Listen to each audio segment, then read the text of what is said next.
काम एक शक्ति स्रोत है जो मनुष्य को परमानंद की प्राप्ति करा सकता है।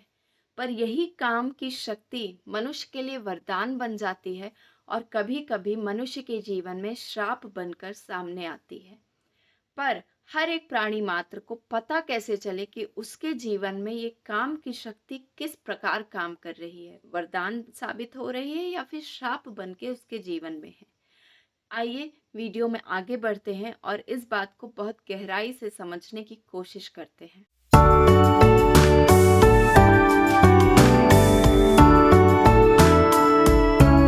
देखिए, बहुत सीधी सी बात है कि अगर आप किसी भी शक्ति का दुरुपयोग करेंगे तो वो आपके लिए विनाशकारी साबित होगी। पर अगर आप उसी शक्ति का सदुपयोग करते हैं तो वही शक्ति आपके लिए वरदान बन के सामने आएगी। अब वो शक्ति या कोई भी शक्ति आपके जीवन में वरदान बन के सामने आए, इसके लिए आपको क्या करना चाहिए? तो इसके लिए एकमात्र उपाय है कि आप उस शक्ति के अधीन ना होकर के उस शक्ति को अपने अधीन कर लीजिए। अब ये उपाय तो सुनने में बहुत आसान है, पर इसको किया कैसे जाए? तो इसका भी निवारण है।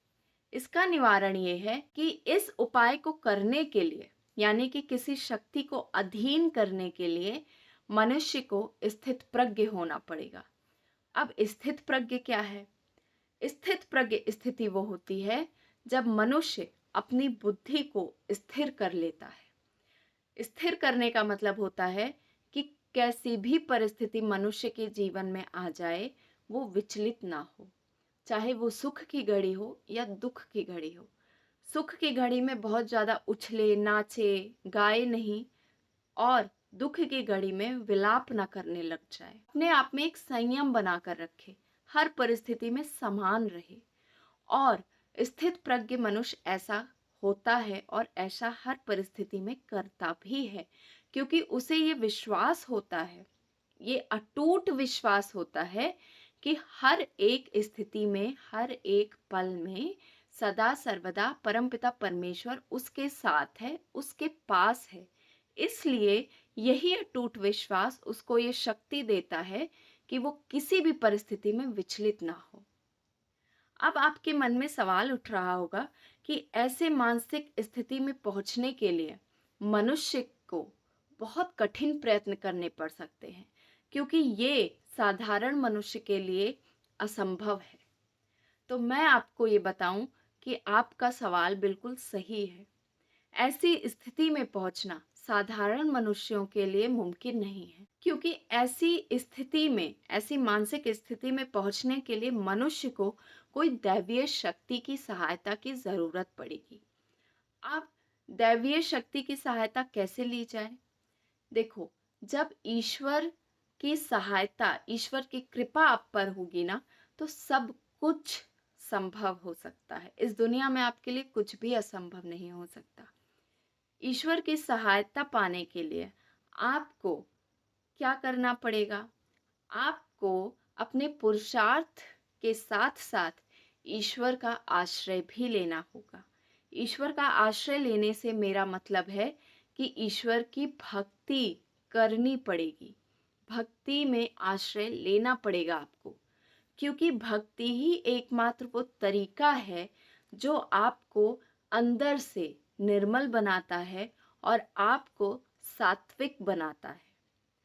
भक्ति जब आप करोगे ना ईश्वर की, तो वही भक्ति जो सबसे महत्वपूर्ण काम करेगी, वो काम होगा कि आपके अंदर की आसक्ति को खत्म कर देगी, जड़ से पूर्णतः समाप्त कर देगी। आसक्ति का समाप्त होना आपके जीवन में परम पद को प्राप्त करने का मार्ग हो सकता है, क्योंकि अगर आपके अंदर की आसक्ति फिर भी खत्म नहीं हुई तो आपका सर्वनाश होना तय है। अब ये बात मैं इसलिए कह रही हूँ क्योंकि आसक्ति ही मूल जड़ है मनुष्य के सर्वनाश का। इसका आपको एक उदाहरण भी देना चाहूंगी, और वो उदाहरण मैं आपको एक लड़की का देना चाहूंगी। ठीक है? जैसे मान लीजिए आप किसी लड़की के प्रेम में हो या किसी लड़के के प्रेम में हो। अब आप सोते जागते उसी का चिंतन कर रहे हो हर पल, अपने हर एक क्षण में उस लड़की का, अपने प्रियतम का चिंतन कर रहे हो, ठीक है। अब वही चिंतन जब लगातार आपके दिमाग में चल रहा है, तो वही चिंतन काम को जन्म देता है। क्योंकि जब आप बार बार किसी चीज का चिंतन करोगे तो आपके मन में एक कामना होगी कि आप उसको पालो, आप उसके साथ किसी तरह का संभोग करो, कोई रिलेशनशिप बनाओ, कैसे भी करके, है ना, उसको अपने पास रखो। बहुत तरह के काम वासना के विचार आपके मन में घर बनाएंगे, आपकी आसक्ति उससे बहुत ज्यादा हो जाएगी।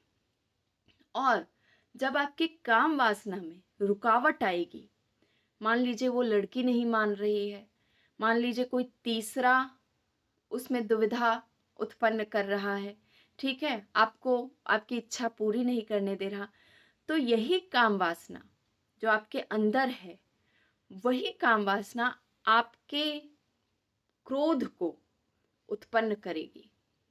और जब क्रोध उत्पन्न होगा, क्रोध आपके दिल और दिमाग पर हावी होगा, तो आप कुछ भी कर गुजरने के लिए तैयार हो जाओगे। आपके अंदर का विवेक खत्म कर देगा ये क्रोध। विवेक होता है सोचने समझने की शक्ति, ठीक है। आप नहीं समझ पाओगे कि क्या सही है और क्या गलत है। इस तरह के उदाहरण भी आजकल आप टीवी न्यूज़ देखते हैं, बहुत मिलते हैं। जो लोग इस तरह के काम करते हैं, कृत्य करते हैं, बर्बरता करते हैं, आप देखिए कि वो इंसानियत भी नहीं रखते अपने अंदर, उनकी इंसानियत भी मर चुकी होती है, वो निज मनुष्यता के पद से गिर चुके होते हैं। तो ऐसे लोगों की विवेक खत्म हो चुका होता है। तो ऐसे ही क्रोध, जब आपका काम वासना उत्पन्न होता है चिंतन के द्वारा और वो क्रोध को जगा देता है, तो ये क्रोध आपके विवेक को खा जाता है, खत्म कर देता है। आप ये सोचने समझने की शक्ति खो देते हो कि क्या सही है और क्या गलत है। और जब सोचने समझने की शक्ति यानी कि विवेक खत्म हो जाता है, तो बुद्धि का नाश हो जाता है। अब आप मुझे बताइए कि जब बुद्धि का नाश हो जाता है, तो मनुष्य का नाश होने में कितना देर लगता है। चैतन्यता यानी स्फूर्ति, कुछ करने की, आप हिल रहे हैं, डुल रहे हैं, चल रहे हैं, बोल रहे हैं, ये इसको बोलते हैं चैतन्यता, शरीर में स्फूर्ति होना, ठीक है, एनर्जी। इसके नाश होने पर जो अवस्था शरीर की होती है, वही अवस्था बुद्धि के नाश होने से मनुष्य की हो जाती है और अंततः मनुष्य का सर्वनाश हो जाता है। तो इसीलिए बोला गया है कि आसक्ति का नाश करना बहुत जरूरी है। और आसक्ति का नाश आप तभी कर सकते हैं जब आप ईश्वर की भक्ति करें, जब आप ईश्वर का आश्रय लें। इस दुनिया में कुछ भी असंभव नहीं है। बहुत लोग ये तर्क करते हैं कि नाम जप करना या फिर भक्ति करना, ये सब चीज़ें सिर्फ एक बोलबाला है, सिर्फ एक दिखावा है। असल ज़िंदगी में कलयुग में ऐसा पॉसिबल नहीं है और इससे कुछ फर्क नहीं पड़ता। मैं ऐसे लोगों को ये कहना चाहूँगी कि आप सिर्फ किसी की बात को सुनकर, आप सिर्फ कोई वीडियो देखकर ये निश्चय ना करें। क्योंकि जब तक कोई भी चीज़ हो, ये नाम जप हो या फिर कोई भी लाइफ में कुछ भी हो जो आपने पहले कभी ना अनुभव किया हो, उस चीज़ को जब तक आप अपनी लाइफ में करोगे नहीं, एक बार ट्राई नहीं करोगे, उसको थोड़ा समय नहीं दोगे कि वो चीज़ आपकी ज़िंदगी में असर करती है या नहीं, वो करके आप देखोगे नहीं, तब तक आप किसी भी चीज़ को जज मत करो, ठीक है।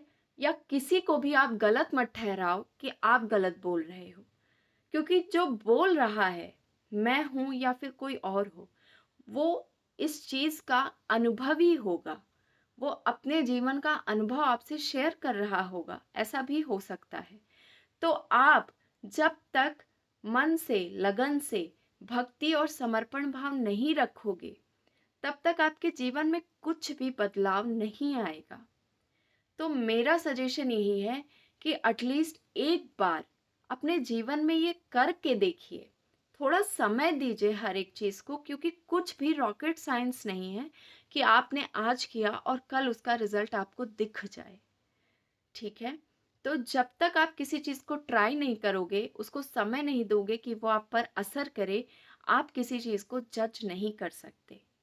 ईश्वर की भक्ति के अलावा और इस कलयुग में कोई और सहारा नहीं है मनुष्य का, जो उसका उद्धार कर सके, जो उसके अंदर की आसक्ति को खत्म कर सके। आई होप आप लोग को मेरी बात समझ में आती होगी, मेरे वीडियोस अच्छे लगते होंगे, पर आप लोग का सजेशन मेरे लिए बहुत ज़रूरी है, इसलिए कमेंट करके अपना सजेशन, अपनी राय मुझे ज़रूर बताया करिए कि आप लोग का इस बारे में क्या सोचना है। ठीक है?